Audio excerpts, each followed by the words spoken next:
কেউ যদি রমজান মাসে আপনাকে বকা দেয়, আপনি বলবেন আমি রোজাদার। কেউ যদি আপনাকে বলে, আপনাকে বকা দেয়, আপনি একটাই বলবেন আমি রোজাদার, আমি রোজাদার, আমি রোজাদার। বাকি কাজ বন্ধু আল্লাহর। ঠিক কিনা বলেন? আরো জোরে বলেন। আপনারা জানেন কি জানেন কিনা জানি না, রাসূল বলে দিয়েছে আমাদের জন্য কত বড় নিয়ামত। রাসূল বলেছেন ইদা জা রমাদান ফুতিহাত আবওয়াবুল জান্নাহ ওয়াগুলনিকাত আবওয়াবুন নার সুফিরাতিশ শায়াতিন। আমার রাসূল বলে দিয়েছেন যখন রমজান আগমন করে জান্নাতের দরজাগুলো খুলে দেওয়া হয়, জাহান্নামের দরজাগুলো বন্ধ করে দেওয়া হয়, শয়তানকে বন্দী করে দেওয়া হয়। কারণ আমরা বন্ধু 12 মাসে আমল করতে পারি না শুধু শয়তানের কারণে। কারণ এই শয়তান আমাদের প্রকাশ্য শত্রু, কিন্তু প্রকৃত মুমিন যারা, তাদের সম্পর্কে আমার আল্লাহ বলেছেন ইন্না কাইদা শাইতানি কানা দাঈফা। আমার আল্লাহ বলেছেন শয়তান ডিসেপশন ইজ ভেরি উইক। জোরে জোরে বলুন আলহামদুলিল্লাহ।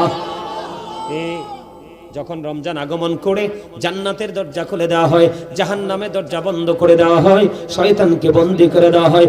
যদি আপনি সব ধরনের অপরাধ বাদ দিয়ে বন্ধু সুন্দর করে রোজাটা রাখতে পারেন, আপনার জন্য স্পেশাল নিয়ামত হলো, রাসূল বলেছেন জান্নাতের একটা গেট আছে, সেই গেটের নাম হলো বন্ধু রাইয়ান। ওই কাল হাসরের দিন রোজাদাররা রাইয়ান নামক জান্নাতের গেট দিয়ে বন্ধু প্রবেশ করবে। রোজাদাররা ঢোকার পরে গেটটা ব্লক করে দেওয়া হবে। যারা কন্যা সুবহানাল্লাহ। বেশি বেশি করে দান করবেন। একটা কোরআন খতম পড়ালে 700 কোরআন খতমের সওয়াব পাবেন। একটা মিলাদ পড়ালে রমজানের উসিলায় 700 মিলাদের সওয়াব পাবেন। বন্ধু আপনাদেরকে আমি বলে দিতে চাই, রমজান মাসে তারাবি কয় রাকাত পড়বেন? সকল সাহাবায়ে কেরামের ইজমা হয়েছে,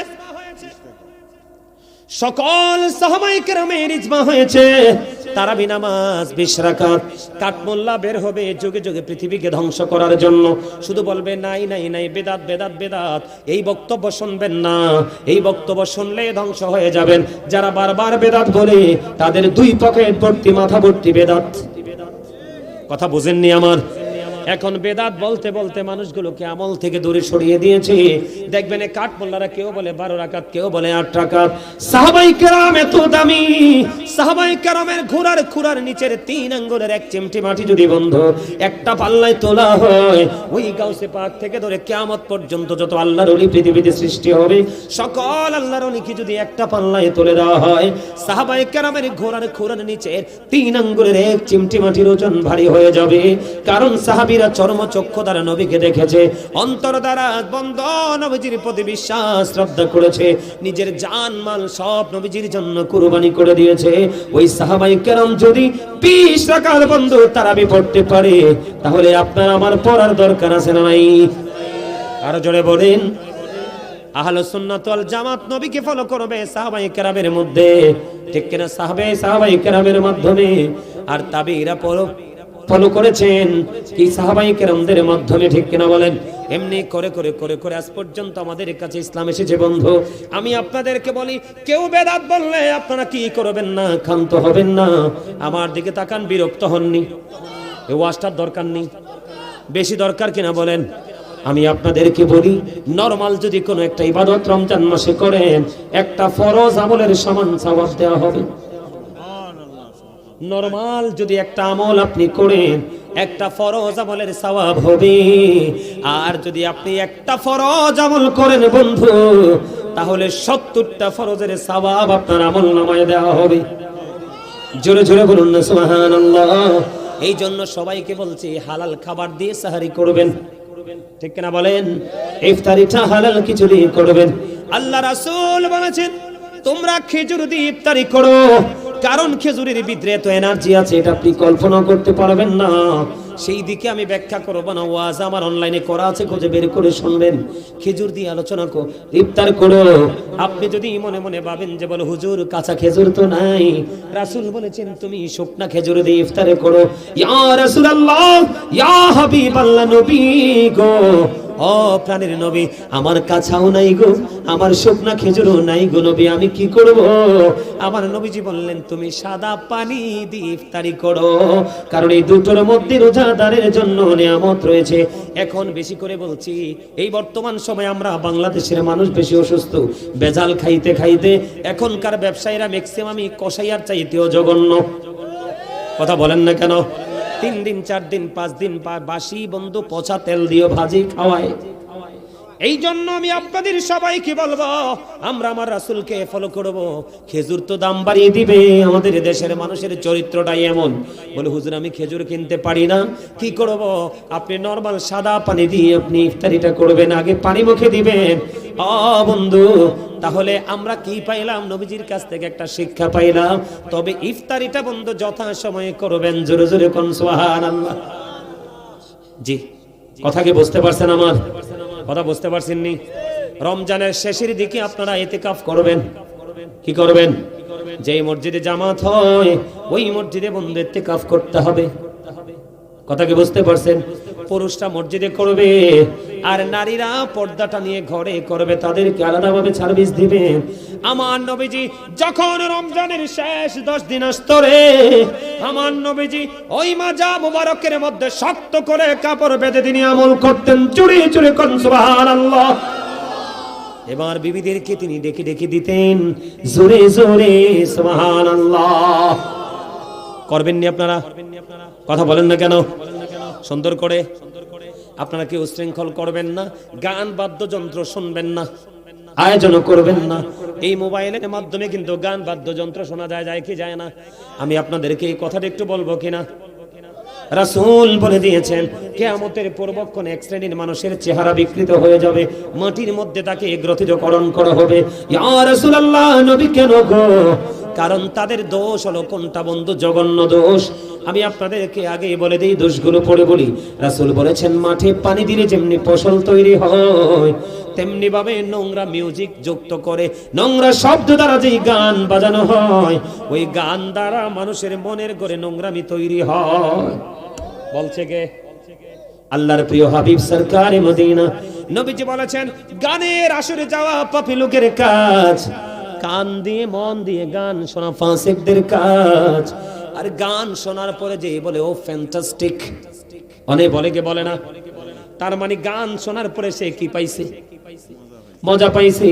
নবীজি বললেন গান শোনার পরে যে ব্যক্তি গান থেকে মজা নয় সে যেন কুফরি করলো। ওই যে চেহারাটা বিকৃত হয়ে যাবে, মাটির মধ্যে গ্রথিতকরণ করা হবে। এইটা কেন রে? রাসূল বলে দিয়েছে, আমার দিকে তাকান, রাসূল বলে দিয়েছে এটার কারণ হলো বন্ধু, এটার কারণ হলো অন্যরকম একটা কারণ। রাসূল বলে দিয়েছেন তারা কি করবে? রাসূলকে প্রশ্ন করা হলো ইয়া রাসূলুল্লাহ, তারা কি তাওহীদ মানবে না? রাসূল বললেন মানবে। তারা কি রিসালাত মানবে না? রাসূল বললেন তারা মানবে। রাসূল আরো বলেছেন তারা আল্লাহ মানবে, রাসূল মানবে, আরো মানবে। কি মানবে? ওয়া ইয়াসুমুন ওয়া ইয়াহুজ্জুন ওয়া ইউসাল্লুন, তারা নামাজ পড়বে, রোজা করবে, হজ করবে, তারপরেও কি তাদের এই সাজাটা বহাল থাকবে? হ্যাঁ, তারপরেও তাদের এই সাজাটা বহাল থাকবে। তার কারণ কি? তারা মদ গাজার আসর বসাবে, অসৎ শব্দ দ্বারা গানের আয়োজন করবে। ওমা বুঝে নাই, বুঝে নাই, বিরক্ত হয়ে গেছে। হ্যাঁ, বিরক্ত হইছেন না? শেষ করে দিব। তা আপনারা জি বললেন না কেন? কথাটা বুঝেন আপনারা? রাসূল কি বলছেন? হাদিস শরীফ তো, আমার বানানো কথা নয়। তার মানে লোকটা আল্লাহও মানবে, রাসূলও, নামাজও, হজও, রোজাও রাখবে, সব করবে, তারপরেও কি রাসূল তার সাজাটা বহাল থাকবে? নবী বললেন হ্যাঁ। কেন গো নবী? কারণ সে তার মহল্লায় বা কোথাও গানের আসর বসাবে, ওই গানের আসরে মদ গাঁজা খাওয়া হবে। আছে না নাই? এই বছর অনেক জায়গায় দেখেছি এত বিরক্ত শৃঙ্খল ভাবে গান বাদ্যযন্ত্রের আয়োজন করেছে, নারী পুরুষ দেদারসে মিলেছে। আপনি নামাজ পড়ার পরে যদি বন্ধু এই অন্যায়গুলো ছাড়তে না পারেন, তাহলে আপনি কখনোই নামাজি হতে পারলেন না। কারণ সূরা আনকাবুতের মধ্যে আমার আল্লাহ বলেছেন ইন্নাস সালাতা তানহা আনিল ফাহশাই ওয়াল মুনকার, নামাজ মানুষকে খারাপ কাজ থেকে বাঁচিয়ে রাখে। গান বাদ্যযন্ত্র মানুষের মধ্যে নোংরামি তৈরি করে, আর এই নোংরামি তৈরি থেকে মানুষ ফিজিক্যাল বন্ধু নোংরামি শুরু করে। তোমার কথা কয় না? কথাগুলো আপনারা মানেন বা না মানেন, এটা কিন্তু চিরন্তন সত্য। যে নামাজ পড়বে, নামাজ পড়ার পরেও কিন্তু সে এই অন্যায় করতে পারে না, কারণ আল্লাহ বলেছেন নামাজ মানুষকে খারাপ কাজ থেকে বাঁচায় রাখবে। যে নামাজ পড়ার পর অন্যায় করে সে নামাজি হতে পারলো? মসজিদে পড়লে আজান সবার আগে যায়, নামাজ শেষে বাইরে এসে সুদের টাকা খায়। নামাজে হইল না রে তোর নামাজের লইলি না খবর। আমার কথা কয় না? গান ওলা, সুদ হলা, গোশ হলা আছে না নাই? তাহলে নামাজ কি হইছে? নামাজ হয় নাই। বন্ধুরে আমার, হযরতে আবু যর রাদিয়াল্লাহু তাআলা আনহু থেকে হাদিস কানা বর্ণিত। আপনাদের এলাকায় গাছের পাতা ঝরেনি? কথা কয় না কেন? আমার নবীজি বললেন, শীতের দিনে রাসূল বের হলো। বের হওয়ার পরে নবীজি চাইয়া দেখলেন গাছের পাতাগুলো বন্ধু বিরামহীন ভাবে জোরে জোরে পড়ে। এই দৃশ্য দেখার পরে, যুবক তোমরা শোনো, আমার যত টেনশন তোমাদের কিনি, কারণ তোমরা ইসলাম থেকে দূরে চলে গেছো, বেঈমানকে তোমরা আপন করে নিয়েছো। নবীজি গাছের ঢাল ধরলেন, ধরে আবার আবু যরকে একটা ডাক দিলেন। আবু যর উত্তর দিলেন, লাব্বাইকা ইয়া রাসূলুল্লাহ। আমার নবী বললেন, রে আবু যর, আমি শুনতে পেয়েছি পায়ের তলার পাথরগুলো প্রাণের নবীকে সালাম দিয়েছে। আলী বলতেছে, আমি শুনতে পেয়েছি নবীজি হাঁটতেছে আর ডান বাম থেকে ওই গাছপালাগুলো প্রাণের নবীকে সালাম জানাইতেছে। জোরে জোরে বলেন না সুবহানাল্লাহ। সেই নবীকে ভালোবাসার দরকার আছে না নাই? বন্ধু, আমি যদি বলি রে আমার নবীজি বলেছে আবু বকরের সম্পদ আমার যতটা উপকারে এসেছে আর কারো সম্পদ ততটা উপকারে আসেনি। আবু বকর চাও চিৎকার মেরে বললেন, ইয়া রাসূলুল্লাহ, আমার সম্পদ নয় গো নবী, আমার জীবনটা পর্যন্ত আপনার জন্য প্রস্তুত।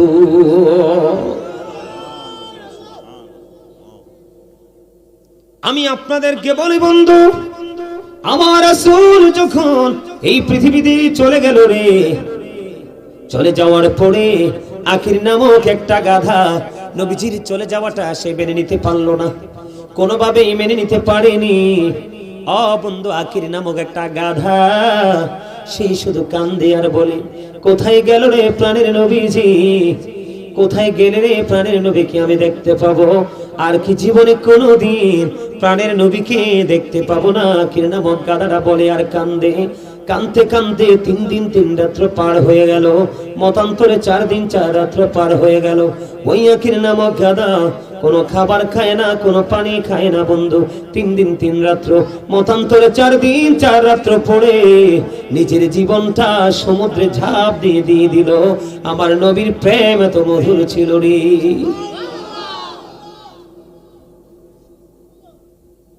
আমরা সেই নবীকে ভালোবাসতে জানি না।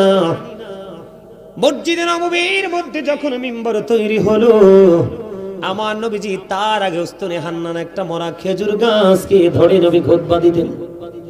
মসজিদে নববীতে যখন মিম্বর হয়ে গেল রে, আমার নবীজি উস্তনে হান্নানাকে আর কি করলেন না, ব্যবহার করলেন না। এবার বন্ধু মসজিদে নববীর মিম্বরে দাঁড়িয়ে গেল খুতবা দেওয়ার জন্য। এবার বন্ধু উস্তনে হান্নানা মরা খেজুর গাছের কান্না শুরু হয়ে গেল। নবীজি প্রশ্ন করলেন, তুমি আমার সঙ্গী কোথায় হতে চাও? দুনিয়ায় না আখিরাতে? আমি ওপারে আপনার সঙ্গী হতে চাই। জোরে জোরে বলুন সুবহানাল্লাহ। হযরতে তালহা রাদিয়াল্লাহু তাআলা এক এক করে নবীর প্রেমে 70টা তীরের আঘাত খাইলো। কয়টা তীরের আঘাত? আরো জোরে। নবীজি মদিনায় থাকা অবস্থায় বন্ধু 27টি যুদ্ধ করেছে। এর মধ্যে সবচেয়ে বড় যুদ্ধ হলো উহুদের যুদ্ধ। উহুদের ময়দানে দুশমনেরা বৃষ্টির মতো তীর ছুটতেছে। এই দৃশ্য দেখে হযরতে তালহা নবীজিকে জড়িয়ে ধরলো। জড়িয়ে ধরে একটা তীরের আঘাত যেন প্রাণের নবীকে টাচ করতে না পারে। একটা নয়, দুইটা নয়, 70টা তীরের আঘাত। বন্ধু 70টা তীরের আঘাত সহ্য করেছে, তারপরেও প্রাণের নবীকে একটা আঘাত লাগতে দেয়নি। 70টা তীরের আঘাত খাইয়া বন্ধু রামচন্দ্রপুরের আমার ভাই, আমার বাবা গো, আমি আমার মা বোনদেরকে ডেকে ডেকে বলবো, একটা বার তুমি নিজের বিবেকের কাঠগড়ায় দাঁড়িয়ে, নিজের বিবেকের আদালতে দাঁড়িয়ে প্রশ্ন করো, তুমি তোমার নবীকে কতটুকু ভালোবাসতে পেরেছো? হযরতে তালহা একটা নয়, দুইটা নয়, 10টা নয়, 20টা নয় বন্ধু 70টাতে আঘাত খাইলো। একটা বারের জন্য একটার পর একটা বন্ধু তীর এসে হযরতে তালার বডিতে বন্ধু বিঁধতেছে, কিন্তু তার তীরের আঘাত লাগতেছে এইদিকে একটা বার তার কোনো চিন্তা নাই রে। তার চিন্তা হলো কোন তীর যেন প্রাণের নবীকে আঘাত করতে না পারে। এই করতে করতে 70টা তীরের আঘাত খাওয়ার পরে রে হাসতে হাসতে নবীর সামনে শাহাদাত বরণ করে একটা বারের জন্য ওহু করে না। জোরে জোরে বলেন না সুবহানাল্লাহ, আর জোরে বলেন না সুবহানাল্লাহ। কি ওয়াজ নিয়ে কথা না আউট কথা? অন্য কথা তো এনে কম যেত না। রাসেল তুমি তো আরে বালা করেছিল, তোমাদের এই মসজিদে আইছিলাম না নামাজ পড়াইতা, দেখছো না? আরে মিয়া যে দুষ্ট মানুষ ওমা গোমা গোমা খাইছে খাইছে, এদিকে একটা মসজিদ আছে, এমন দুষ্ট মানুষ। এই মিয়া যুগের পর যুগ এখনো পড়তেছি, দাড়িগুলো পাকাই ফেলছি। গন্ড মূর্খ যদি সামনে এসে কথা বলে মানা যায়? হ্যাঁ, কোনো সাজেস্ট করতে হলে করব, কিন্তু কোনো ইনস্ট্রাকশন তো নিতে পারি না। ধর্মীয় ব্যাপারে কথা বলেন না, আপনারা মুরব্বী মানুষ, সেই ক্ষেত্রে সামাজিকতা নিয়ে আপনি দুনিয়ার হিসাবে আমাকে উপদেশ দিতে পারেন, আদেশ করতে পারেন, কিন্তু ধর্মীয় ব্যাপারে তো আমি আপনার কাছ থেকে ইনস্ট্রাকশন নিব না, কারণ আপনি তো মোটেও কিছু জানেন না। কথা বলেন না। এই মিয়া, মসজিদের খতিব যদি অনেস্ট না হয় কোনোদিন সমাজের মধ্য থেকে গোমরাহি দূর করা সম্ভব নয়। মনে রাখবেন, যেই ইমাম সাহেব দেখবেন সভাপতি সেক্রেটারি মোতাল্লির পা চাটে চাকরি বাঁচানোর জন্য, ওই ইমাম সাহেবের পিছনে কোনোদিন নামাজ পড়বেন না। এটারও নামাজ হইতো না, আপনাদেরটাও হবে না। কথা বুঝতে পারছেন? আমি অনেক মসজিদ আমি আমার জীবনে জুমাই পড়াইছি, আমি এখন জুম্মাই পড়াই না। কারণ হয় সেক্রেটারি নাই, ক্যাশিয়ার নাই, মোতাল্লি নাই, সভাপতি একটা না একটা ওয়ান নাম্বার বাটপার থাকে। কথা বলেন না কেন? এই বাটপারদের অত্যাচারে আমি আমাদের মতো স্কলার আমরা কেন মসজিদে দাঁড়িয়ে দাঁড়িয়ে আপনাদের 5000 টাকার, আমার জীবনে যত মসজিদে দায়িত্ব পালন করেছি জীবনে কোনোদিন কোনো মসজিদ কমিটি বলতে পারবে না গাজী সুলাইমান কি ঈদেও 1 টাকা বোনাস দিতে পারছে নেই। কারণ আমি আপনার পকেট কাটার জন্য আসি নাই, আপনার পকেট ভরার জন্য আসছি। ঠিক করে বলেন। আমি যখন মেডিকেলে জুম্মা পড়াইছি, এখানে একটা ছেলে আছে ওই যে বসা, আমি যখন মেডিকেলে জুম্মা পড়াইছি করোনাতে, এক একটা মুসল্লিকে এক হাত দূরে দূরে দাঁড় করেছে। আমি এই বেড়া সব দিয়ে একটা লোক একটা গাইসা দাঁড়া, এই ভুলনি রে দাঁড়া, এটা কুমিল্লা মেডিকেল এটার বাড়ি, ওই জিজ্ঞেস করেন এটারে। কইছি একটা লোক একটা কাঁধে কাঁধ মিলে দাঁড়ায়, একটা লোকের করোনা ধরে নাই, ধরছে। অথচ যারা 2 হাত 3 হাত দূরে খাড়াইছে এটি করোনায় মরছে। আমার মসজিদের মুসল্লি মরে নাই, কারণ আল্লাহ রাব্বুল আলামিন তাকায় মানুষের কনফিডেন্সের দিকে, আত্মবিশ্বাসের দিকে। আমার বিশ্বাস ছিল আমি আল্লাহ গোলামি করার জন্য এখানে আসছি, এই গোলামের জন্য যদি করোনায় মারা যায় তাহলে গেলাম। একটা লোক আমার মসজিদে ঘোর করোনাতে মারা যায়নি, অথচ আশেপাশে অনেক লোক করোনা আক্রান্ত হয়ে মারা গেছে। এই করোনাতে যখন আমি জুম্মা পড়াই, একজন হাফেজ ছিল, আমি মসজিদ কমিটিকে বলছি হাফেজের নাম দিয়ে হাদিয়া তোলে যদি আমাকে 1 টাকা দেন এই দুনিয়াতে হয়তো দেখবো না, হাসরের দিন আমি কিন্তু আপনাকে ধরবো, আল্লাহর কাছে দরখাস্ত দিয়ে রাখছি। নিসিনি এই করোনাতে আমার মসজিদে খতিব সাহেবকে হাফেজ সাহেবকে হাদিয়া দিয়েছিলেন 50,000। কত? আমি কিন্তু 5 পাইও নেই। আমি সেই ছেলে, আমি কারো বাড়িতে 1 গ্লাস পানি খাই না, আমি মাছ খাই না, গোস্ত খাই না, শুধু শাকসবজি খাই একমাত্র নিজের ঘরে। আমার প্লেট গ্লাস জগ সব আলাদা। তা আমার শরীর কারেন্ট থাকতো নাকি আমনের শরীর কারেন্ট থাকতো? আমি ডান বাম উঁচু নিচু ফলো করে চলাফেরা করি। আপনি চাইলেই কিন্তু আমাকে ঘায়েল করতে পারবেন না। আমি এখনো থাকি মানুষের বাড়িতে ভাড়া, প্রফেসর সাহেব গেছে, কিন্তু আমার এলাকায় 32 বছরের পুরনো মসজিদ 49 লাখ টাকা খরচ করে মসজিদ করেছি মাত্র 5 মাসে, ভিতর বাহির টাইস করে। এখন পাশের গ্রামে গত 25 তারিখ আরেকটা উদ্বোধন করে দিয়ে আসছি। এই মসজিদ করতে লাগবে 25,000 ইট, 15,000 আমি গুনাগার দিছি। এখন 7 ডালাই হবে রোজার পরপর, 7 ডালাইতে লাগে 4.5 টন রড। কত টন? এর মধ্যে আমি দিয়ে আসছি 2 টন। মারহাবা কইতেন না?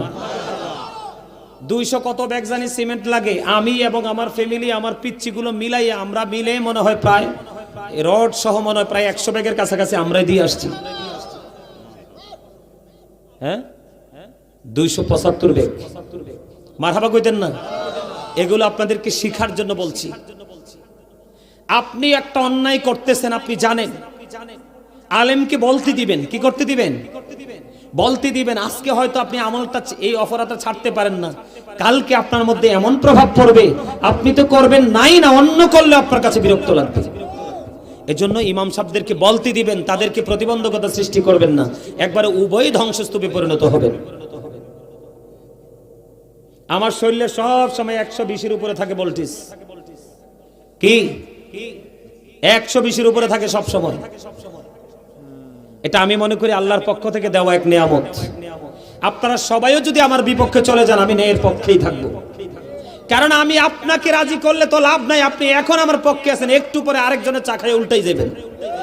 কিন্তু আমার মালিক, আমি যে কর্ম করবো 1 ইঞ্চি পরিমাণ আমার রেজাল্ট থেকে আমাকে মাহরুম করবে না। আমার কথা কি ভাল লাগছে? কথা কয় না, ভাল লাগছে? আলহামদুলিল্লাহ কোন জোরে জোরে। আরে আপনারে আল্লাহ কত সুন্দর করে বানাইছে আপনি জানেননি? আল্লাহ কয়, বান্দা তোমার কাছে পৃথিবী সুন্দর। সূরা 3-এর মধ্যে চাইয়া দেখলাম আল্লাহ ডাইকে কয়, বান্দা আমার কাছে সবচেয়ে সুন্দর তোমরা। তো এই জন্য আলহামদুলিল্লাহ কত দরকার না? আরে আমরা না কই এটা লম্বা, এটা বাইটটা, এটা কালা, এটা মোটা, এটা চিকন, এটা হেলদি, এটা স্লিম, কিন্তু আল্লাহর কাছে সব সুন্দর। কিন্তু আমরা নষ্ট হইছি কখন যাইয়া? পৃথিবীর লোভে পইরা। এই জন্য আল্লাহ সূরা ইউনূসের 44 নম্বর আয়াতে বলেছে, ইন্নাল্লাহা লা ইয়াজলিমুন নাসা শাইয়্যান ওয়ালাকিন্নান নাসা আনফুসাহুম ইয়াজলিমুন। আল্লাহ বলেছেন, আল্লাহ আল্লাহর বান্দার উপর অত্যাচার করে না, বান্দা নিজেই নিজের উপর অত্যাচার করে। ওয়াজ কি আর করণ লাগে? এই একটা আয়াতে যথেষ্ট না?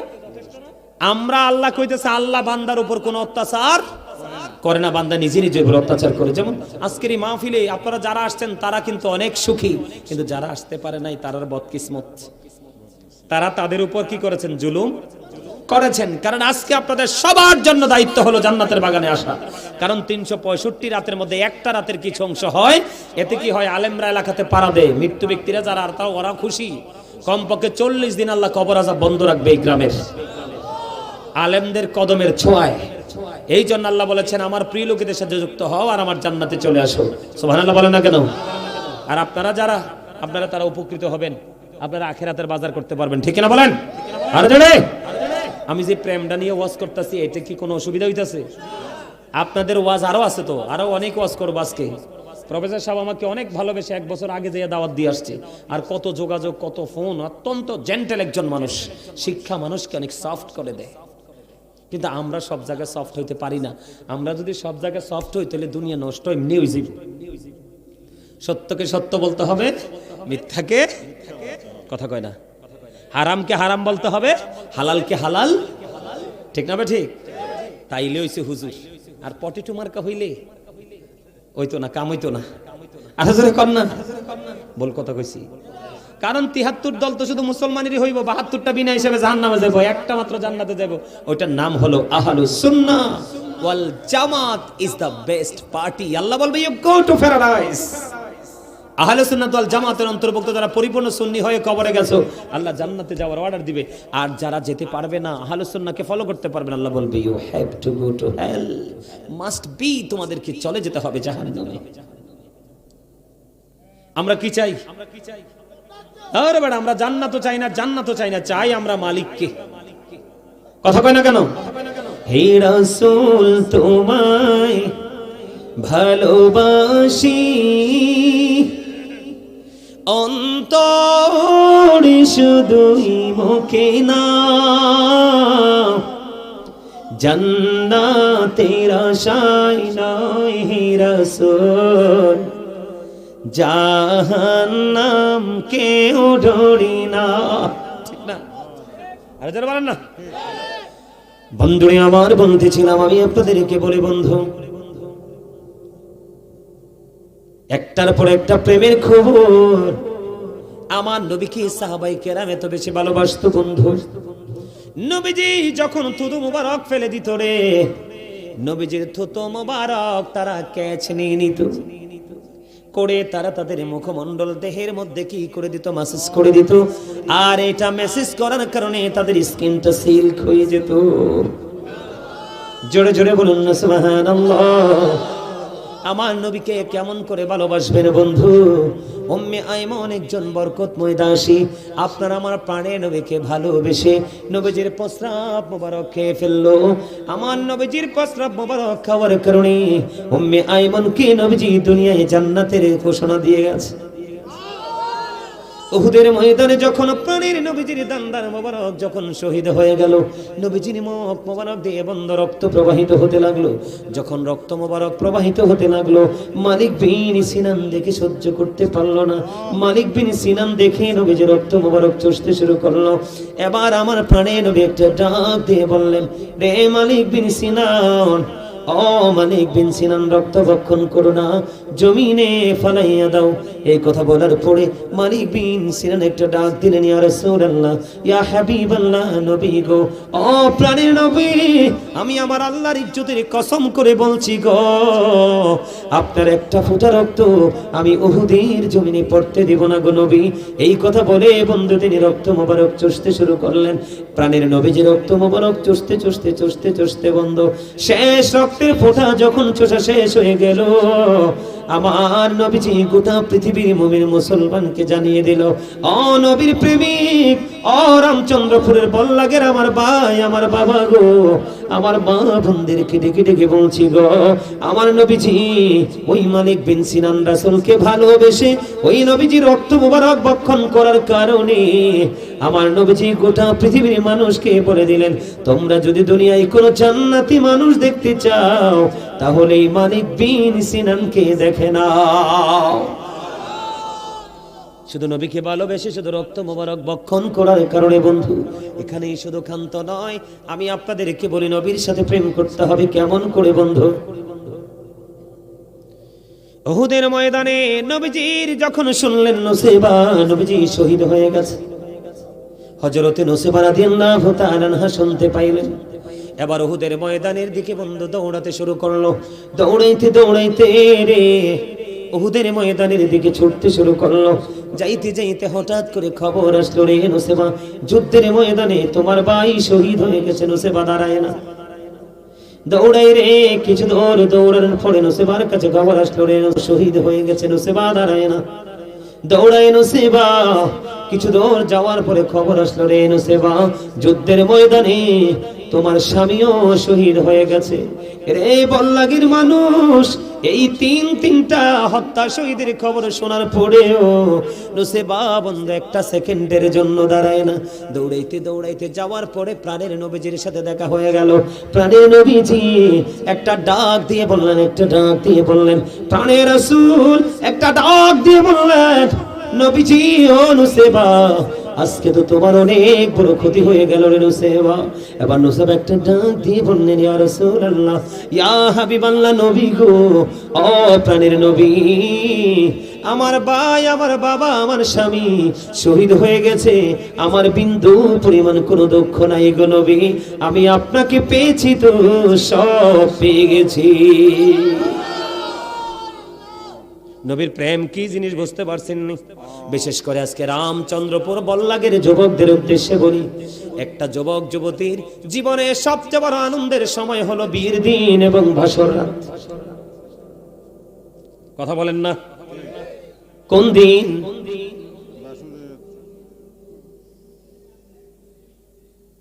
কথা কি বুঝতে পারছেন? হযরতে হানজালা নবীর সাথে কত গভীর প্রেম ছিল। বিয়ের রাত্রিতে বন্ধু বাসর হলো রে, বাসরের পরে গোসল করা কিন্তু ফরজ। কথা বলেন না কেন?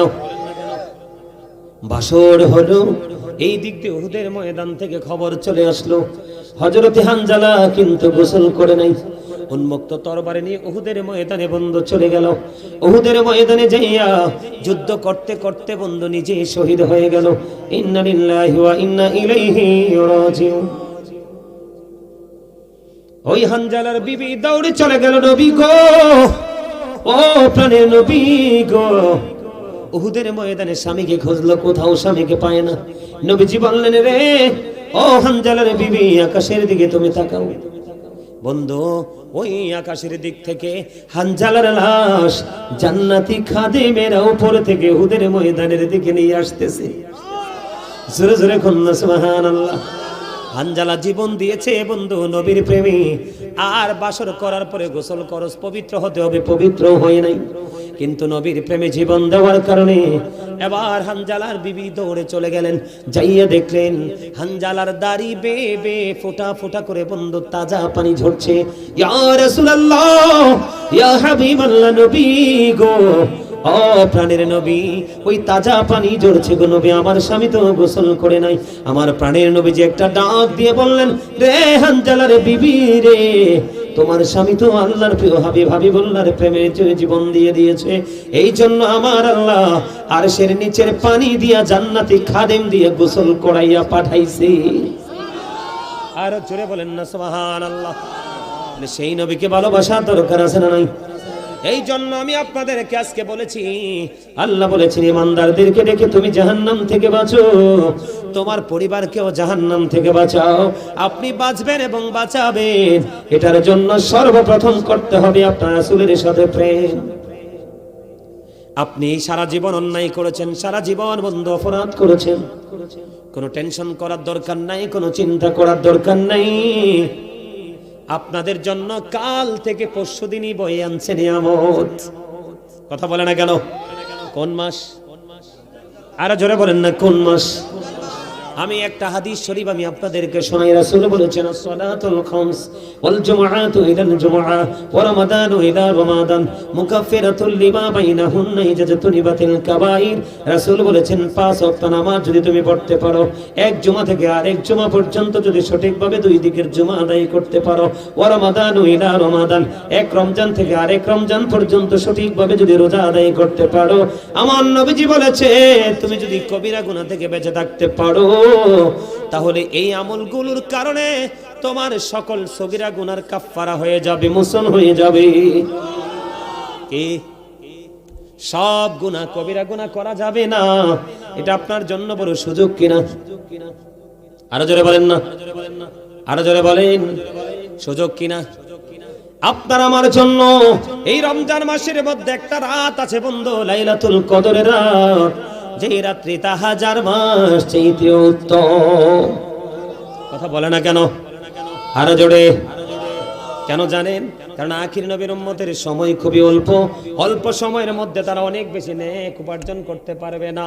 এই জন্য আমার আল্লাহ এমন এমন সময় দিয়েছে তারা যেন অন্য সকল নবীর উম্মতের চাইতে বেশি পুঁজি নিয়ে যেতে পারে। আর জোরে কন্যা সুবহানাল্লাহ। আলহামদুলিল্লাহ, আপনার লস। আরো জোরে বলেন, লাইলাতুল কদরের রাত এমন একটা রাত বন্ধু, আমি আপনাদেরকে বলে দেই, যেই রাত দ্বারা সকল রাতের মর্যাদা আমার আল্লাহ বৃদ্ধি করে দিয়েছে। লাইলাতুল কদরের রাত দ্বারা সমস্ত রাত্রিকে আমার আল্লাহ মর্যাদা করে সকল রাতের সেরা হলো লাইলাতুল কদরের রাত। ওই লাইলাতুল কদরের রাতে অসংখ্য ফেরেশতা নিয়ে জিবরাইল কি করে জমিনে নেমে আসে। সারা রাত বন্ধু আপনি জিকির দাঁড়িয়ে করেন, বসে করেন, শুয়ে করেন, যেভাবেই করেন, কারণ জিকির করার কন্ডিশন আছে। ফাজকুরুল্লাহ কিয়ামান, দাঁড়িয়ে দাঁড়িয়ে জিকির করো, ও কুউদান, বসে বসে জিকির করো, ওয়া আলা যুনুবিকুম, শুয়ে শুয়ে জিকির করো। হাদিস শরীফের মধ্যে এসেছে, আপনারা আমার প্রাণের রাসূল বলেছেন, তুমি দাঁড়িয়ে করো, বসে করো, শুয়ে করো, জিকির করনে ওয়ালা বান্দাদের সাথে ওই ফেরেশতারা মুসাফা করে। কি করে? কথা বলে না কেন? কদরের রাত আপনার জন্য কত বড় নিয়ামত বন্ধু, খেয়াল করেন। কি করে? মুসাফা করে সকল ফেরেশতা ওই সুবে সাদিক পর্যন্ত ও বন্ধু তারা বিচরণ করতে থাকে। যখন তাদের বিদায় বেলা হয়, সবাই বন্ধু জিবরাইলের কাছে একত্রিত হয়। হওয়ার পরে এবার জিবরাইলকে প্রশ্ন করে বলেন, আল্লাহ রাব্বুল আলামিন আল্লাহর বান্দাদেরকে নিয়ে কি চিন্তা করেছে, মন্তব্য করেছে। এবার জিবরাইল বলে, রে এই রজনীতে আল্লাহ রাব্বুল আলামিন আল্লাহর বান্দার দিকে 70 বার রহমতের নজরে তাকাইছে। মুসাফা হয়েছে লাইলাতুল কদরের রাত্রিতে। আপনি কেমন করে বুঝবেন ফেরেশতারা, রহমতের ফেরেশতারা আপনার সাথে মুসাফা করেছে, এটা আপনি কেমন করে বুঝবেন? এটা বোঝার উপায় হলো রাসূল আপনাকে আমাকে বুঝিয়ে দিয়েছে।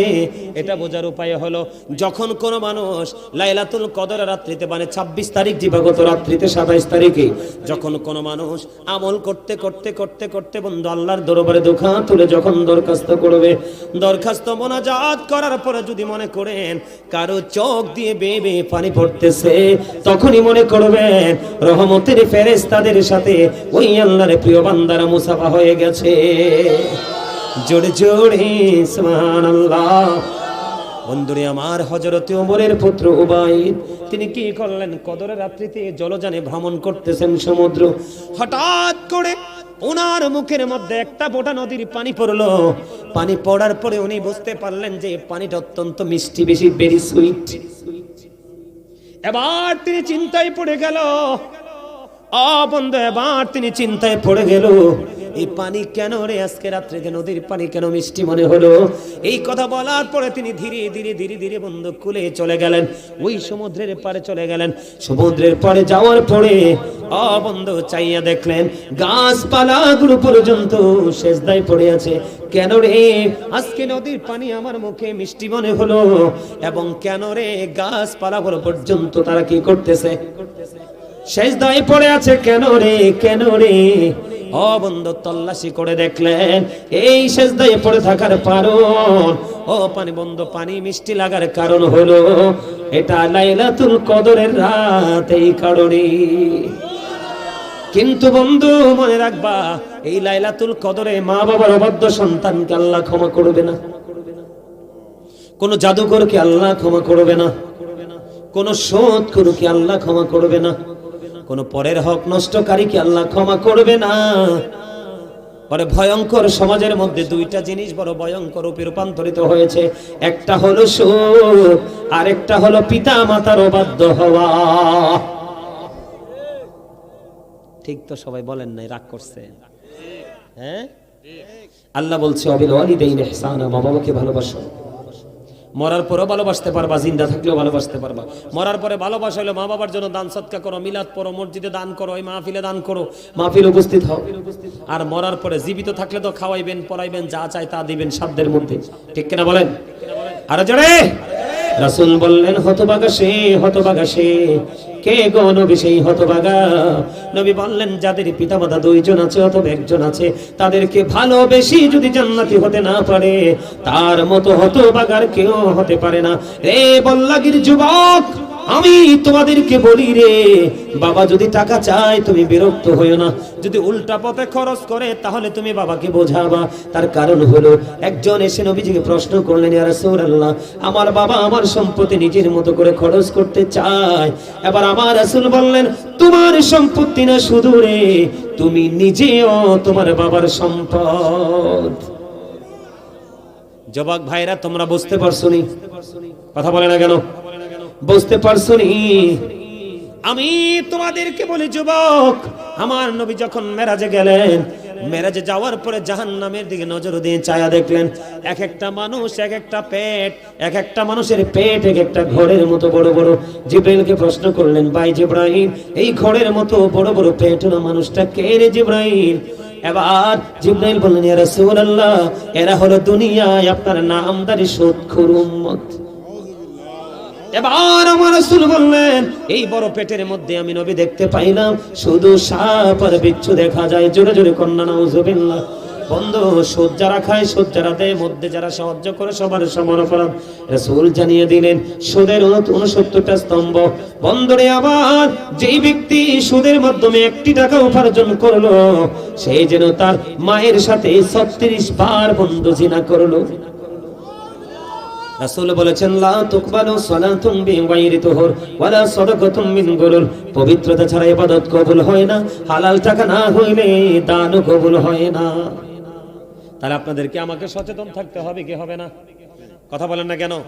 এই ওয়াজটা একটুখানি করলাম। বন্ধু, রাসূল বলে দিয়েছেন এমন রোজাদার আমাদের মধ্যে অনেকেই আছে, সারা দিনের বেলা শুধু সে উপাসী রইল, আর কিছু তার নসিবে জুটলো না। রাতের বেলা সে রাত্রি জাগ্রত করলো, এই রাত্রি জাগরণটাই শুধু তার নসিবে জুটলো, দিনে এবং রাতে এক্সট্রা কোনো নিয়ামত তার নসিবে জুটলো না। কারণ কি? সে গালাগালি করেছে, বকাবকি করেছে, সুদ খেয়েছে, পরের হক নষ্ট করেছে, সে কখনোই রোজাদার হতে পারে না। আমি আপনাদেরকে বলে দিই, কেউ যদি রমজান মাসে আপনাকে বকা দেয়, আপনি বলবেন আমি রোজাদার। কেউ যদি আপনাকে বলে, আপনাকে বকা দেয়, আপনি একটাই বলবেন আমি রোজাদার, আমি রোজাদার, আমি রোজাদার। বাকি কাজ বন্ধু আল্লাহর। ঠিক কিনা বলেন? আরো জোরে বলেন। আপনারা জানেন কি জানেন কিনা জানি না, রাসূল বলে দিয়েছে আমাদের জন্য কত বড় নিয়ামত। রাসূল বলেছেন ইদা জা রমাদান ফুতিহাত আবওয়াবুল জান্নাহ ওয়াগুল্লিকাত আবওয়াবুন নার সুফিরাতিশ শায়াতিন। আমার রাসূল বলে দিয়েছেন যখন রমজান আগমন করে জান্নাতের দরজাগুলো খুলে দেওয়া হয়, জাহান্নামের দরজাগুলো বন্ধ করে দেওয়া হয়, শয়তানকে বন্দী করে দেওয়া হয়। কারণ আমরা বন্ধু 12 মাসে আমল করতে পারি না শুধু শয়তানের কারণে। কারণ এই শয়তান আমাদের প্রকাশ্য শত্রু, কিন্তু প্রকৃত মুমিন যারা, তাদের সম্পর্কে আমার আল্লাহ বলেছেন ইন্না কাইদা শাইতানি কানা দাঈফা। আমার আল্লাহ বলেছেন শয়তান ডিসেপশন ইজ ভেরি উইক। জোরে জোরে বলুন আলহামদুলিল্লাহ। যখন রমজান আগমন করে জান্নাতের দরজা খুলে দেওয়া হয়, জাহান্নামের দরজা বন্ধ করে দেওয়া হয়, শয়তানকে বন্দী করে দেওয়া হয়। যদি আপনি সব ধরনের অপরাধ বাদ দিয়ে বন্ধু সুন্দর করে রোজাটা রাখতে পারেন, আপনার জন্য স্পেশাল নিয়ামত হলো, রাসূল বলেছেন জান্নাতের একটা গেট আছে, সেই গেটের নাম হলো বন্ধু রাইয়ান। ওই কাল হাসরের দিন রোজাদাররা রাইয়ান নামক জান্নাতের গেট দিয়ে বন্ধু প্রবেশ করবে। রোজাদাররা ঢোকার পরে গেটটা ব্লক করে দেওয়া হবে। যারা কন্যা সুবহানাল্লাহ। বেশি বেশি করে দান করবেন। একটা কোরআন খতম পড়ালে 700 কোরআন খতমের সওয়াব পাবেন। একটা মিলাদ পড়ালে রমজানের উসিলায় 700 মিলাদের সওয়াব পাবেন। বন্ধু আপনাদেরকে আমি বলে দিতে চাই, রমজান মাসে তারাবি কয় রাকাত পড়বেন? সকল সাহাবায়ে কেরামের ইজমা হয়েছে, সকল সাহাবায়ে কেরামের ইজমা হয়েছে, তারাবি নামাজ 20 রাকাত। কাঠমোল্লা বের হবে যুগে যুগে পৃথিবীকে ধ্বংস করার জন্য। শুধু বলবে নাই নাই নাই, বেদাত বেদাত বেদাত। এই বক্তব্য শুনবেন না, এই বক্তব্য শুনলে ধ্বংস হয়ে যাবেন। যারা বারবার বেদাত বলে, তাদের 2 পকেট ভর্তি, মাথা ভর্তি বেদাত। কথা বুঝেননি আমার? এখন বেদাত বলতে বলতে মানুষগুলোকে আমল থেকে দূরে সরিয়ে দিয়েছে। দেখবেন কাঠমোল্লারা কেউ বলে 12 রাকাত, কেউ বলে 8 রাকাত। সাহাবায়ে কেরাম এত দামি, সাহাবায়ে কেরামের ঘোড়ার খুরার নিচের 3 আঙ্গুলের 1 চিমটি মাটি যদি বন্ধ একটা পাল্লায় তোলা হয়, ওই গাউসে পাক থেকে ধরে কিয়ামত পর্যন্ত যত আল্লাহর ওলি পৃথিবীতে সৃষ্টি হবে, সকল আল্লাহর ওলিকে যদি একটা পাল্লায় তুলে দেওয়া হয়, সাহাবায়ে কেরামের ঘোড়ার খুরার নিচের 3 আঙ্গুলের 1 চিমটি মাটির ওজন ভারী হয়ে যাবে। কারণ সাহাবীরা চর্মচক্ষু দ্বারা নবীকে দেখেছে, অন্তর দ্বারা বন্ধ নবীজির প্রতি বিশ্বাস শ্রদ্ধা করেছে, নিজের জান মাল সব নবীজির জন্য কুরবানি করে দিয়েছে। ওই সাহাবায়ে কেরাম যদি 20 রাকাত বন্ধু তারাবি পড়তে পারে, তাহলে আপনার আমার পড়ার দরকার আছে না নাই? আরো জোরে বলেন। আহলুস সুন্নাত ওয়াল জামাত নবীকে ফলো করবে সাহাবায়ে কেরামের মধ্যে, ঠিক কিনা? সাহাবায়ে কেরামের মাধ্যমে, আর তাবেঈরা ফলো করেছেন কি সাহাবায়ে কেরামদের মাধ্যমে, ঠিক কিনা বলেন? এমনি করে করে করে করে আজ পর্যন্ত আমাদের কাছে ইসলাম এসেছে বন্ধু। আমি আপনাদেরকে বলি, কেউ বেদাত বললে আপনারা কি করবেন না, ক্ষান্ত হবেন না। আমার দিকে তাকান, বিরক্ত হননি। এই ওয়াজটার দরকার নেই, বেশি দরকার কিনা বলেন? আমি আপনাদেরকে বলি, নরমাল যদি কোনো একটা ইবাদত রমজান মাসে করেন, একটা ফরজ আমলের সমান সওয়াব দেওয়া হবে। নরমাল যদি একটা আমল আপনি করেন, একটা ফরজ আমলের সওয়াব হবে। আর যদি আপনি একটা ফরজ আমল করেন বন্ধু, তাহলে 70টা ফরজের সওয়াব আপনার আমলনামায় দেওয়া হবে। জোরে জোরে বলুন না সুবহানাল্লাহ। এই জন্য সবাইকে বলছি, হালাল খাবার দিয়ে সাহারি করবেন, ঠিক কিনা বলেন? ইফতারিটা হালাল কিছু দিয়ে করবেন। আল্লাহ রাসূল বলেছেন তোমরা খেজুর দিয়ে ইফতারি করো, কারণ খেজুরের ভিতরে এত এনার্জি আছে এটা আপনি কল্পনা করতে পারবেন না। সেই দিকে আমি ব্যাখ্যা করব না, ওয়াজ আমার অনলাইনে করা আছে, খুঁজে বের করে শুনবেন। খেজুর দিয়ে আলোচনা ইফতার করো। আপনি যদি মনে মনে ভাবেন যে বলো হুজুর কাঁচা খেজুর তো নাই, রাসূল বলেছেন তুমি শুকনা খেজুর দিয়ে ইফতার করো। ইয়া রাসূলুল্লাহ, ইয়া হাবিবাল্লাহ, নবী গো, ও প্রাণের নবী, আমার কাছাও নাই গো, আমার শুকনা খেজুরও নাই গো নবী, আমি কি করব? আমার নবীজি বললেন, তুমি সাদা পানি দিয়ে ইফতারি করো, কারণ এই দুটোর মধ্যে রোজাদারের জন্য নিয়ামত রয়েছে। এখন বেশি করে বলছি, এই বর্তমান সময়ে আমরা বাংলাদেশের মানুষ বেশি অসুস্থ, বেজাল খাইতে খাইতে এখনকার ব্যবসায়ীরা ম্যাক্সিমামই কসাইয়ার চাইতেও জঘন্য। কথা বলেন না কেন? 3 দিন 4 দিন 5 দিন বাসি বন্ধু পচা তেল দিয়ে ভাজি খাওয়ায়। এই জন্য আমি আপনাদের সবাইকে বলবো, আমরা আমার রাসূলকে ফলো করব। খেজুর তো দাম বাড়িয়ে দিবে, আমাদের দেশের মানুষের চরিত্রটাই এমন। বলে হুজুর আমি খেজুর কিনতে পারি না, কি করব? আপনি নরমাল সাদা পানি দিয়ে আপনি ইফতারিটা করবেন, আগে পানি মুখে দিবেন। বন্ধু, তাহলে আমরা কি পাইলাম? নবীজির কাছ থেকে একটা শিক্ষা পাইলাম। তবে ইফতারিটা বন্ধু যথা সময়ে করবেন। জোরে জোরে কোন সুবহানাল্লাহ। জি, কথা কি বুঝতে পারছেন? আমার কথা বুঝতে পারছেন নি? রমজানের শেষের দিকে আপনারা ইতিকাফ করবেন। কি করবেন? যেই মসজিদে জামাত হয় ওই মসজিদে বন্ধু ইতিকাফ করতে হবে। কথা কি বুঝতে পারছেন? পুরুষরা মসজিদে করবে আর নারীরা পর্দাটা নিয়ে ঘরে করবে, তাদেরকে আলাদাভাবে সার্ভিস দিবে। আমার নবীজি যখন রমজানের শেষ 10 দিন আসতো রে, আমার নবীজি ওই মাজা মুবারকের মধ্যে শক্ত করে কাপড় বেঁধে তিনি আমল করতেন। চুরি চুরি কোন সুবহানাল্লাহ। এবার বিবিদেরকে তিনি ডেকে ডেকে দিতেন জোরে জোরে সুবহানাল্লাহ। করবেন নি আপনারা? কথা বলেন না কেন? সুন্দর করে। আপনারা কি উশৃঙ্খল করবেন না? গান বাদ্যযন্ত্র শুনবেন না, আয়োজন করবেন না। এই মোবাইলের মাধ্যমে কিন্তু গান বাদ্যযন্ত্র শোনা যায় কি যায় না? আমি আপনাদেরকে এই কথাটা একটু বলবো কিনা? রাসূল বলে দিয়েছেন, কিয়ামতের পূর্বক্ষণে এক শ্রেণীর মানুষের চেহারা বিকৃত হয়ে যাবে, মাটির মধ্যে তাকে গ্রথিতকরণ করা হবে। ইয়া রাসূলুল্লাহ, নবী কেন গো? কারণ তাদের দোষ হলো কোনটা বন্ধু? জঘন্য দোষ। আমি আপনাদেরকে আগেই বলে দিই, দোষগুলো পড়ে বলি। রাসূল বলেছেন, মাঠে পানি দিলে যেমনি ফসল তৈরি হয়, তেমনি ভাবে নোংরা মিউজিক যুক্ত করে, নোংরা শব্দ দ্বারা যেই গান বাজানো হয়, ওই গান দ্বারা মানুষের মনের ঘরে নোংরামি তৈরি হয়। বলছে কে? আল্লাহর প্রিয় হাবিব সরকারে মদিনা নবীজি বলেছেন, গানের আসরে যাওয়া পাপী লোকের কাজ, কান দিয়ে মন দিয়ে গান শোনা ফাসিকদের কাজ। আর গান শোনার পরে যে বলে ও ফ্যান্টাস্টিক, অনেক বলে কে বলে না? তার মানে গান শোনার পরে সে কি পাইছে? মজা পাইছে। নবীজি বললেন, গান শোনার পরে যে ব্যক্তি গান থেকে মজা নয় সে যেন কুফরি করলো। ওই যে চেহারাটা বিকৃত হয়ে যাবে, মাটির মধ্যে গ্রথিতকরণ করা হবে। এইটা কেন রে? রাসূল বলে দিয়েছে, আমার দিকে তাকান, রাসূল বলে দিয়েছে। এটার কারণ হলো বন্ধু, এটার কারণ হলো অন্যরকম একটা কারণ। রাসূল বলে দিয়েছেন তারা কি করবে। রাসূলকে প্রশ্ন করা হলো, ইয়া রাসূলুল্লাহ, তারা কি তাওহীদ মানবে না? রাসূল বললেন মানবে। তারা কি রিসালাত মানবে না? রাসূল বললেন তারা মানবে। রাসূল আরো বলেছেন তারা আল্লাহ মানবে, রাসূল মানবে, আরো মানবে। কি মানবে? ওয়া ইয়াসুমুন ওয়া ইয়াহুজ্জুন ওয়া ইউসাল্লুন, তারা নামাজ পড়বে, রোজা করবে, হজ করবে। তারপরেও কি তাদের এই সাজাটা বহাল থাকবে? হ্যাঁ, তারপরেও তাদের এই সাজাটা বহাল থাকবে। তার কারণ কি? তারা মদ গাজার আসর বসাবে, অসৎ শব্দ দ্বারা গানের আয়োজন করবে। ওমা বুঝে নাই, বুঝে নাই, বিরক্ত হয়ে গেছে। হ্যাঁ, বিরক্ত হইছেন না? শেষ করে দিব। তা আপনারা জি বললেন না কেন? কথাটা বুঝেন আপনারা? রাসূল কি বলছেন? হাদিস শরীফ তো, আমার বানানো কথা নয়। তার মানে লোকটা আল্লাহও মানবে, রাসূলও, নামাজও, হজও, রোজাও রাখবে, সব করবে। তারপরেও কি রাসূল তার সাজাটা বহাল থাকবে? নবী বললেন হ্যাঁ। কেন গো নবী? কারণ সে তার মহল্লায় বা কোথাও গানের আসর বসাবে, ওই গানের আসরে মদ গাঁজা খাওয়া হবে। আছে না নাই? এই বছর অনেক জায়গায় দেখেছি এত বিরক্ত শৃঙ্খল ভাবে গান বাদ্যযন্ত্রের আয়োজন করেছে, নারী পুরুষ দেদারসে মিলেছে। আপনি নামাজ পড়ার পরে যদি বন্ধু এই অন্যায়গুলো ছাড়তে না পারেন, তাহলে আপনি কখনোই নামাজি হতে পারলেন না। কারণ সূরা আনকাবুতের মধ্যে আমার আল্লাহ বলেছেন, ইন্নাস সালাতা তানহা আনিল ফাহশাই ওয়াল মুনকার, নামাজ মানুষকে খারাপ কাজ থেকে বাঁচিয়ে রাখে।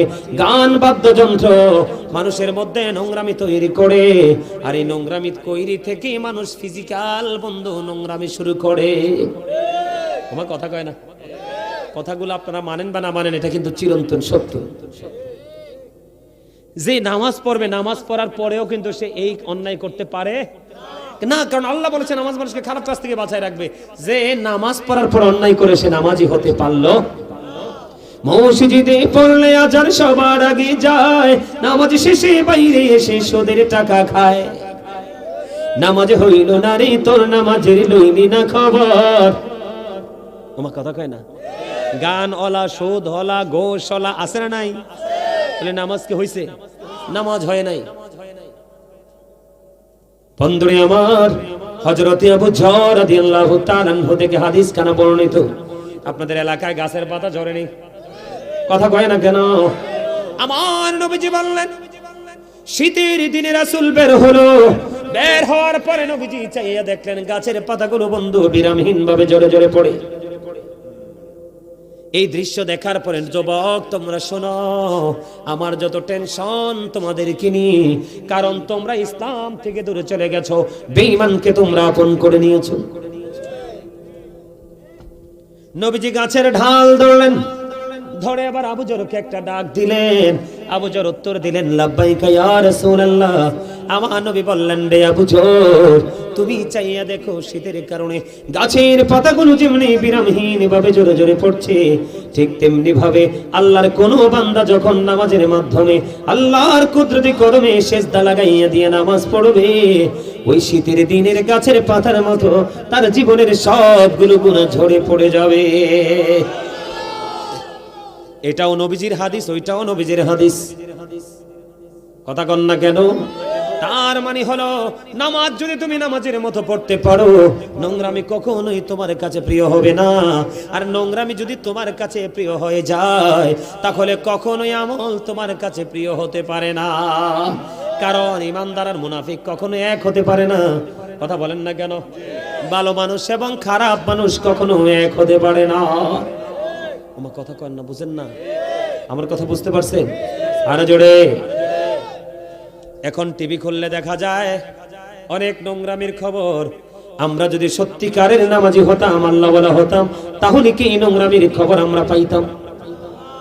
আমি আপনাদেরকে বলি, গতকালকে খবরের মধ্যে পাইলাম, একদিনে না জানি 2 দিনে, কয় দিনে জানি না, কি কোন টিভিতে জানি একটা খবর আসলো বন্ধু, 65টা নারীকে নাকি কবরেছেন, ধর্ষণ করা হয়েছে। এর মধ্যে একটা শিশু আছে 4র্থ শ্রেণীর। জোরে জোরে কন্যা নাউজুবিল্লাহ। 72 ঘন্টায় 65টা নারীকে ধর্ষণ করা হয়েছে। এই ধর্ষকরা কি কোনো মায়ের উদর থেকে আসে নাই? কথা বলেন না কেন? একজন প্রফেসর, একজন ডক্টর, তিনি বন্ধু ফেসবুকে একটা পোস্ট করেছিল। আমার একজন ছাত্র আমাকে দেখিয়েছে, হুজুর, একজন লেকচারার 100% এডুকেটেড পারসন একজন এই পোস্টটা করেছে, দেখেন। আমি বললাম কি? ওই দর্শকদের উদ্দেশ্যে তিনি একটা বক্তব্য দিয়েছে, রেপিস্টদের বিরুদ্ধে তিনি একটা বক্তব্য দিয়েছে। অনষ্ট চরিত্রের মানুষেরা, ক্যারেক্টারলেস পিপলেরা, তোমরা শোনো, কোন নারীকে ধর্ষণ করার আগে তোমরা মুখটা একটু ভালো করে দেখে নিও। হয়তো বা হতে পারে ওই নারীটা তোমার মা না হই বোন। কথাটা ঠিক কিনা বলেন? আরো জোরে বলেন ঠিক কিনা? আরো জোরে বলেন ঠিক কিনা? আল্লাহ রাসূল বলেছেন, কেউ যদি বাবার বয়সে কাউকে বকা দেয়, সে যেন তার বাবাকে বকা দিল। আমার রাসূল বলেছে, কোন মায়ের বয়সী কোন নারীকে যদি কেউ গালি দেয়, অপমান করে, সে যেন তার মাকে অপমান করলো। আপনি বলেন, কোন যুবক, কোন কুলাঙ্গার, কোন ক্যারেক্টারলেস ম্যান যদি, কোন চরিত্রহীন লম্পট যদি আমার কোন বোনকে বন্ধু দর্শন করে, তাহলে সে যেন তার বোনের দিকে আঙ্গুল তুললো। ঠিক কিনা বলেন? আরো জোরে বলেন, ঠিক কিনা বলেন? কোন মায়ের বয়সী নারীকে যদি তুমি দর্শন করো, এইটা কিন্তু তোমার মায়ের দিকেও যায়, কারণ এই নারীটা তোমার মায়ের জাত। কথা বলেন না কেন? আমি আজকে এই বল্লাগের যুবক, আমি তোমাদেরকে বলি, তোমাদের সমাজের মধ্যে তোমরা শক্ত ইউনিটি করে তোলো। তোমরা হলে আগামী দিনের ভবিষ্যৎ। তোমাদের হাত ধরে আগামীর বাংলাদেশ এগিয়ে যাবে রে যুবক। টাকার জন্য আমি তোমাদেরকে বলি, আল্লাহর হাবিব বলেছে, তুমি যদি জানো কোন মানুষ ক্যারেক্টারলেস, চরিত্রহীন, লম্পট, ও বন্ধু, তুমি যদি জানো কোন মানুষ জালেম, তুমি যদি জানো কোন মানুষ অত্যাচারী, এটা জানার পরেও তুমি 500 টাকার জন্য, একটা ব্যাগ বাজারের জন্য, একটু সুবিধার জন্য যদি তুমি কিছু সময়ের জন্য যদি তুমি ক্যারেক্টারলেস ম্যানকে যদি তুমি সাপোর্ট দাও, রাসূল বলেছে তুমি আর মুসলমান থাকো না, তুমি মুসলমান থেকে খারিজ হয়ে যাবে। জোরে জোরে বলেন না নাউজুবিল্লাহ।